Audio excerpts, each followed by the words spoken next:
So, update tayo sa ating weather forecast. Ang bagyo guys ay lumihis. Dapat dito siya sa Batangas, Cavite area, pero lumihis siya. Papunta siya ng Mindoro. Yan, at thanks God naman. Yan. Sana bago siya dumating siya, sana ay humina. Ayan. Sana ay humina siya. Ayan. Pero sa kasalukuyan ngayon dito sa Batangas ay maulan na. Medyo malakas-lakas ng ulan. Ayan. Ito ba yung bagyo? Ayan. Nasaan na siya ngayon?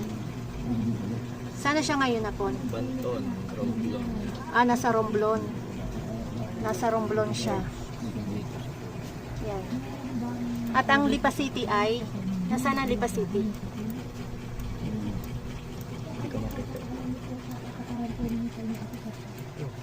Ay, ito. Saan ba? Ay, ito, yan. At ang bagyo ay ito. Yan. So, pray tayo guys na sana hindi siya ganun kalakas. Kasi as of the moment ay signal number 3. Number 3 nga. Signal number 3 na dito sa Batangas.